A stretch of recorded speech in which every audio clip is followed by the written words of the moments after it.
Good afternoon. I'm Mark Allen with Gaper.io, and I'm here today with Rahul Raina, the co-founder and CTO of TRM. Good afternoon, Rahul. Hey, Mark. Thanks for having me. How you doing today?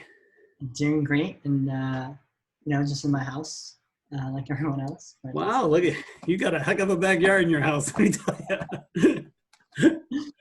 You're in Pennsylvania today, right? I am in Pennsylvania today. That's correct. Yeah, and are you going to get any of the storm weather coming up the coast? Probably getting a few days. Right on the edge. Right on the edge. It's the storm path is sort of wide. You know, they have like the error bars, so we're within some of the error bars. Probably will get some rain, but nothing serious. Yeah, you won't get the full force of it, but you will get. You'll get probably a wet, not a wet weekend, probably wet start of the week. Yeah. Exactly. Yeah. So to start with, can you share a brief background of yourself and your work experience? Sure. So my background, I went to University of Michigan, graduated with a degree in computer science and business. Originally, actually thought I was going to be a behavioral economist and happened to fall in and discover computer science during a freshman orientation / scheduling class sign up. And yeah, that kind of changed sort of what I've been doing since. Basically, since then, I've been sort of took one class, took another class, and then was like, wow, I kind of really like when things work and I can code it and I can get things to run. Maybe that's a bad thing, but I like that control. So that was cool. And then I sort of decided to explore that a little bit more. And so worked at Amazon and Bloomberg as a software engineer, mostly, in the cloud, sort of cloud tech.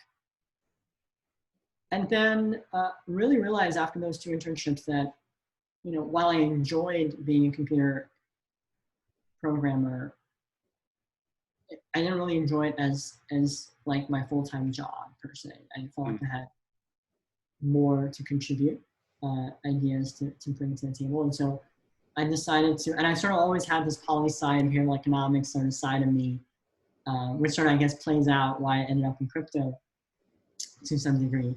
But it was like, I wanted to see if I could have a broader impact. And so then I decided to,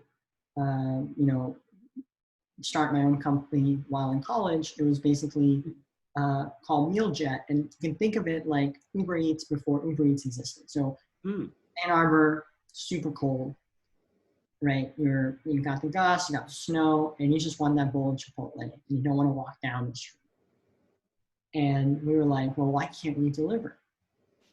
And at the time, delivery was a new concept back in 2011, 2015 time range. It was, considered too expensive. The only delivery you had was pizza. That took 45 minutes to an hour, depending on where you were. And we basically said, what if we could do delivery? And we basically said, we're going to do delivery better because I don't want to wait 45 minutes. I don't want to pay the $6 service charge. And so we decided to build MealJet, which was basically $8, 8 minutes or less for Chipotle bowl. And that was a great experience. Basically bootstrapping my co-founder at the time, his car. We bought like a cigarette lighter that sort of connected into a heating pad that we then put in a thermal box. And our big innovation was that we pre-bought the Chipotle bowls, and we gave you two options. We basically said, you want a chicken bowl or do you want like a vegetarian bowl? And then we sort of put all the additional things on the side. And that was pretty cool. And then instead of having to go like store to store, store to like house, store to house, we sort of just went house to house to house to house.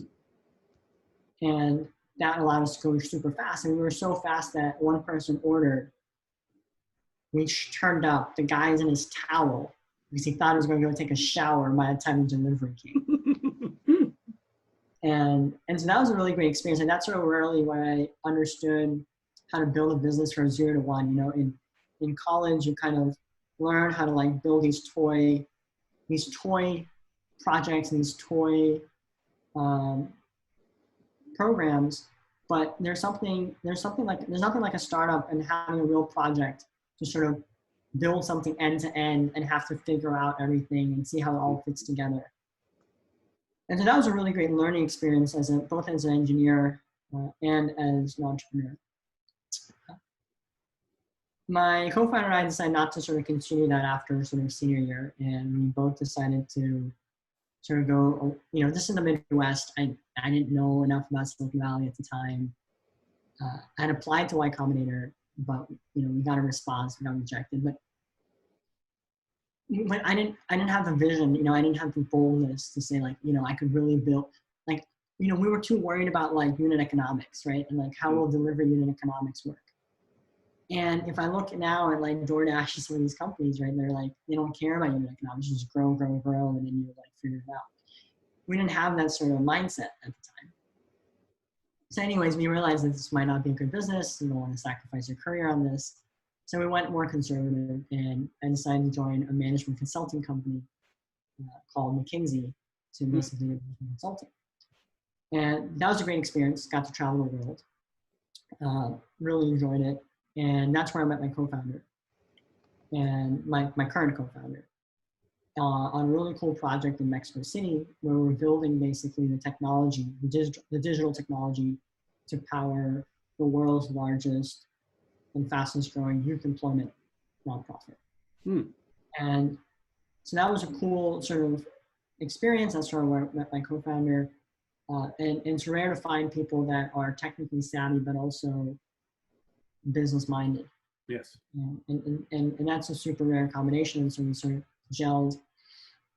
And so around this time, I'd sort of also been passively investing in crypto and really just starting as a science experiment. Whoa, it's really cool to see crypto and this ability to basically guarantee that these bits on the internet belong to you. Because if they didn't belong to you, someone would have had to burn enough energy of 10 suns, right, to sort of break it. And that was a really cool concept, right? It's this belongs to you. It's the same way cryptography works, right? That doesn't break because it would take a really long time, right? It's kind of a similar idea. And so that was cool. I was interested as an investor, and I was also as a nerd. And fast forward, after my stint at McKinsey, both my co-founder and I moved out to San Francisco, ended up rooming together. No intent of starting a company, but interested in crypto. This is 2017, early 2018 now. This is peak Bitcoin, peak crypto. And we're really thinking about the space, and we're this could be really big. I mean, this could really change the way the world works. Well, if you think about what the internet's done, is it sort of got rid of this geographical boundary. And the last thing that's sort of limited by geography is money. So you go, even when I take a phone now, I don't even worry about, I land, I turn on my phone and it works, right? And the only thing that's left, even my debit card, even my credit card works, the only thing that's left is this cash, this idea of what currency are you trading? And so we really thought that crypto had the chance to really change the world and change the way money moves around the world. And so that got us starting exploring the space, and that's how we ended up starting TRM Labs. Very interesting. There goes your video there. You're back now. Wow, that's fascinating. So what has been your experience with remote employment? It sounds, since you've had a few different companies, and it sounds like you've always been the founder. So as an employer, what has been your experience with remote employment? So on my first company, there wasn't really any remote employment. It was just me and 3 buddies, right? So that wasn't really even a thought in my mind. But as I started TRM, very quickly we realized that you kind of have three options, and you kind of need to pick 2. And the 3 options are basically talent, location, and cost. Right? And you can only pick 2, right? Because generally, if you're in San Francisco and you want great talent, it's really expensive. And you're not even guaranteed to find the best talent for that matter. So very quickly, we realized that we had to look beyond the Bay. And so our first employee was actually remote, and he was based in Paris. And so very early on, and then early on, we also ended up working with like remote contractors. So very early on, we realized that we sort of went in remote first. And so we have been in a fortunate situation where we've had time to learn about what works and what doesn't work. And the biggest learnings for us are you have to hire the right person. So not all people are built for remote. Right. And you have to have the right structures in place, the right, which I mean processes and culture, to facilitate a great remote team and remote culture in a dynamic sort of environment. So that's been our experience so far. We definitely have embraced remote. The jury's still out whether we want to call ourselves a fully remote company, because there's still some, I guess, open questions in my mind as to how you innovate remotely, how do you onboard remotely, how do you like support morally, emotionally remotely, how do you build like bonds that last when things are tough. Yeah. Those things are still being figured out, but we've embraced remote and enjoyed it so far. Yeah, and I know, there's a lot of companies struggling. Most companies have basically said, we're going to stay remote for the rest of this year and then reevaluate. So I think you're going to see all the innovation, all that stuff you're talking about, I think is going to come next year. Because, once it starts to get back to normal, companies got to decide. Some companies have already decided we're 100% remote forever, and others are not so sure. Yeah. So, on that note, what do you think is the future of remote employment, and what do you think can be done differently to make it more effective? So I think the future, I think that in my mind, what COVID has done is broken inertia, right? So there's this huge inertia of just like the way things are. People have long leases, people had, invested in offices. There was a lot of inertia that sort of kept people in offices. And I think that fundamentally is broken. And so I think you're going to see a shift where a lot more of certain roles are going to be remote. And you're already seeing that with like the early offshoring kind of idea. But that was like for all the business processes, but you're going to see that for more and more roles, right? Like that sort of going to start creeping in to more and more roles that people previously thought couldn't be done remotely. And that's going to be because of two things. I think one is companies are going to learn and they're going to build the muscles to be a remote company. So communication, culture. And they're also going to incorporate the tools, so the digital tools. So for a long time, if you had a paper process, you kind of keep pushing paper. And now COVID has forced you to say, okay, now I can't get to a scanner. I need to like figure this out digitally. So I'm going to use DocuSign. And so that's going to fundamentally change things. And so I'm very bullish on remote going forward.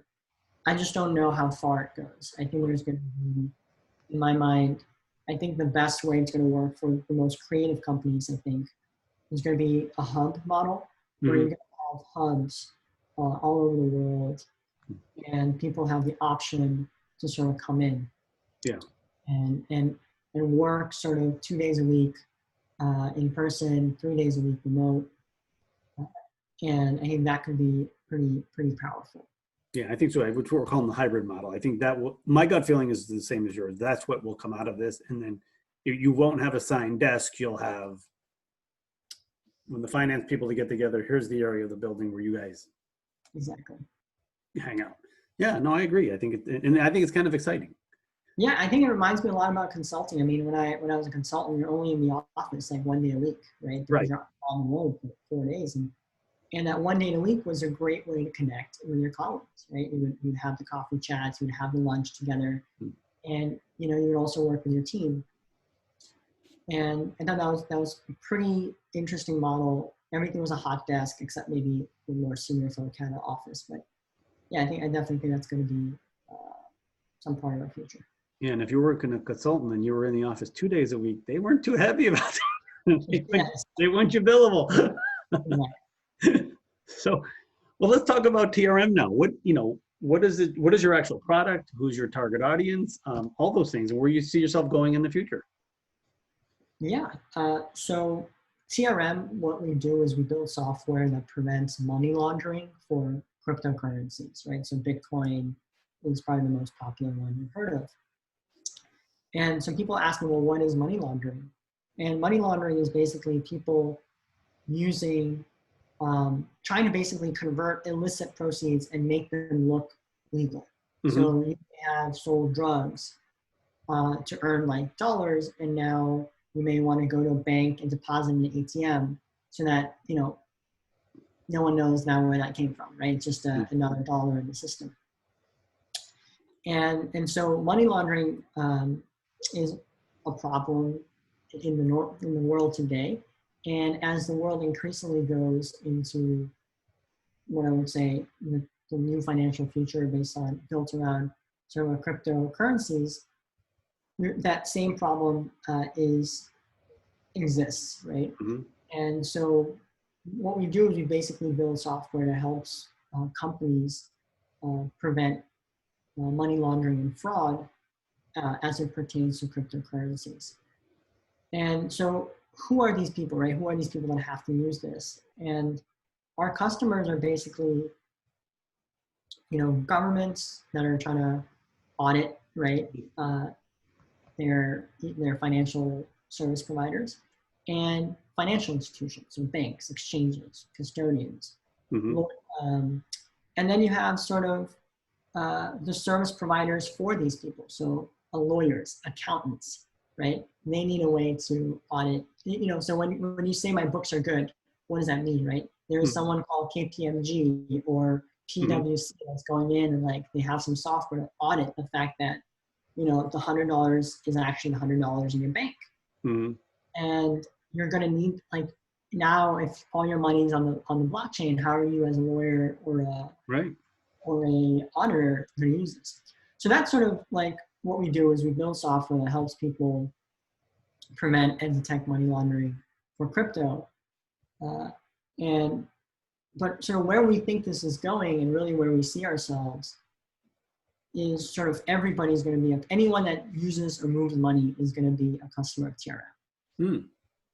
So if you think about the way we look at ourselves, we kind of look at ourselves as a trust and safety layer for the future of the financial system. Mm-hmm. So imagine that in the future, you're moving, you know, money from your wallet, your personal wallet that has crypto, and I'm sending it to you, Mark. I don't know who you are. I found you on Facebook Marketplace, and you know, we want to exchange some goods, legal goods, but and you know, I want to send you crypto. I don't know if you're a bad actor, right? Or you know are receiving money, and you want to make sure you're not getting some dirty money, right? And so you're going to need, like, kind of like the way antivirus sort of started, right? And you have cybersecurity that kind of started. Everyone needs a cybersecurity strategy, right? As an individual, as a business, as a government.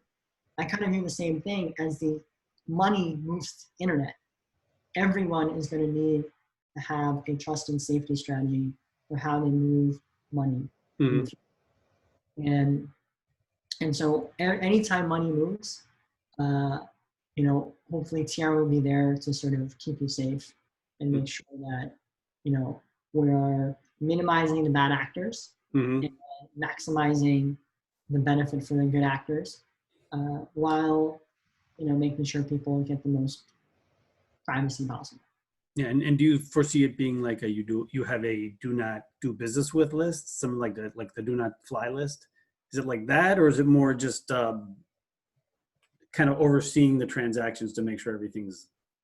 Yeah, no, it's a great question, and I think that, you know, the whole like blacklist, whitelist idea, deny list, allow list, whatever you want to call it now, is sort of archaic. It's built for a world where you had one or two central figures that could sort of dictate what would happen.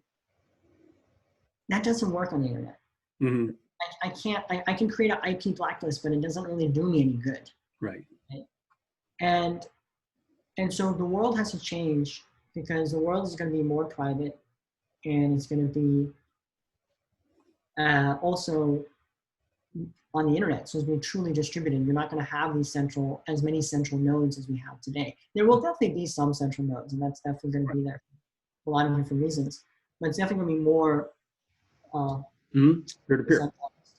And in that world, you have to take a new approach. And the new approach is really around what we call so you have to look at behaviors, and you have to look at patterns, and it can't just be, are you on some sanctions list? That's just like, it doesn't work because people can get around it. It's very easy to get a fake passport. And, just look at HSBC, for example. And B, it's not going to work in the new world. Yes, I agree. And full disclosure, I actually worked at HSBC for a little while, many years ago. No, nothing against you, Marius. It's just well known that they had some. Yeah, it's been well documented. We won't go into the details of that. And I was not involved in that. I was there. I was back then when it was the 19th, it would have been the 20th century. It started with 19. So interesting. We've talked about the pandemic a little, and that caused all businesses to go remote mid-March, and it did to you too. So did that cause any roadblocks or challenges that you didn't expect and forced you to go remote? What did you do what did you have to do for that? Yeah, so what my co-founder Esteban and I did when we made the decision to go remote was, and we were in the Bay at the time, right? So Oregon had just gotten, it was considered ground zero, and we were starting to move into the peninsula. And we basically made a decision saying, we're going to go remote. We announced to the team, and we started just defining some guidelines. And there were like 7 guidelines that we had to have. And it was around being responsive, right? So, and what we did was for each one of these examples, we sort of gave an example. We sort of role played, and we said, what does good look like? What does bad look like? So, someone is working and someone asks you a message, be responsive, even if it's saying, hey, I can get back to you in 15 minutes. It's much more valuable, much more effective than being a black box, right? Which brings anxiety and TBD, sort of like uncertainty. Another example was like using statuses on Slack. So, for example, if you are stepping out to grab lunch, or you're away from your desk, or you're in the zone, or for whatever reason, right? You can communicate that to the team. So that was incredibly important. The third was, and this is something you're really worried about, was like the bandwidth of communication significantly dropped, right? If you think about an organization works really well when it's communicating really well. The overall bandwidth would drop significantly in Slack. And so what we basically said was, if you have more than 2 back and forths about a topic, call. Right? So like, there's no like, I'm gonna let this simmer on the channel and no one responds. It's like, you just call the person. And there's no like, can I call you? And there's no like formal, just like / call, can you talk? So that was really important to just set that culture up front. And then over a period of time, I think it's been an adjustment. We try to work with people to make sure they could get themselves comfortable at home. So for example, folks didn't have a monitor, folks didn't have a nice chair, making sure people are having a workplace at home and they can focus and be comfortable and be healthy. And so that's been one thing. And then more recently, now that we're sort of deep into this quarantine period, it's not only about working from home, it's the overall atmosphere around the work from home. It's like, I'm working from home and I can't do anything else, right? So it's like double. And so I think people are kind of conflating it a little bit to say like, work from home sucks because I can't do anything, but it's really, it's kind of different things. And so working with people to just making sure they're taking care of themselves, right? So what are you doing? Like, it's super hot in California. It's super super. What are you doing to like make sure you're comfortable, right? Usually you would come into work and you have central air. You don't have that at home. Right. What are you going to do? Right. So working with folks, making sure they're comfortable, working with them to make sure, they're taking care of themselves and energizing themselves. So maybe taking some time off. Be like, hey, why don't you take some time off to re-energize? Hmm. However you want to re-energize, but you need to re-energize yourself. And so that's sort of the phase we're in now, is sort of getting people to take care of themselves. Well, that's really cool. I mean, it's funny you brought up the thing about the phone calls, because is it just me, or does it seem like since COVID, every meeting is a Zoom meeting? People have forgotten how to use the phone.